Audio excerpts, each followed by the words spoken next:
Hi everyone, welcome to this video on naming compounds.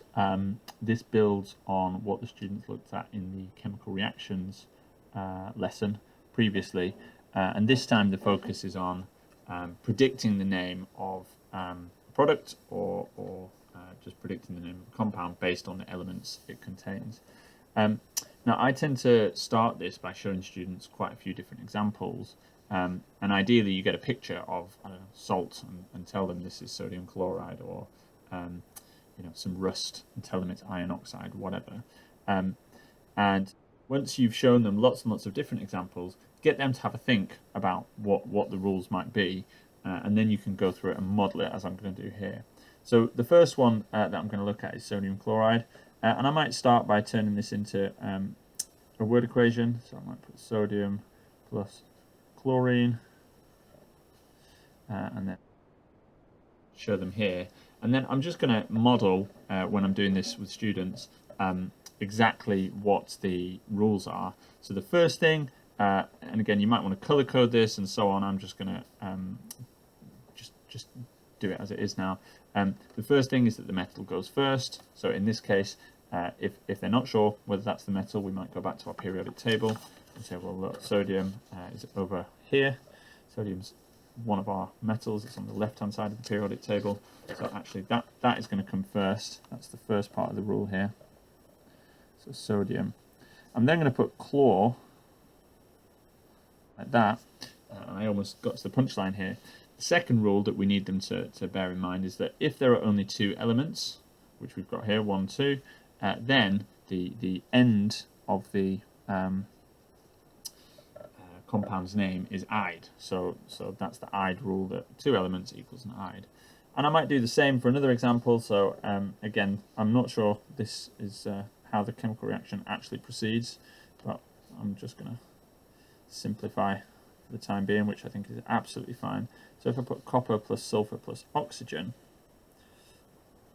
so we can use the same rule in this example, which is that the metal comes first. And again, we can go back to the periodic table and say, well, which one's the metal here? Copper. That's not copper, that's cobalt. Copper is in the transition metals, so that is a metal, and they're probably all familiar with it anyway. So this is going to be copper.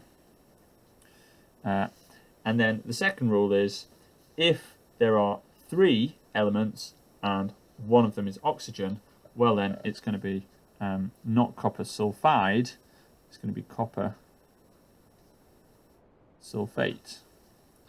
And again, if I wanted to do some color coding here, I could maybe do something to do with the metals like this. So I could draw their attention to the fact that metal, metal, metal, metal. And I might say something like, well, if I've got two elements like this, two elements, then I get an "ide" like this.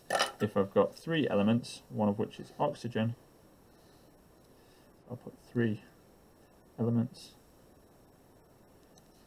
including oxygen.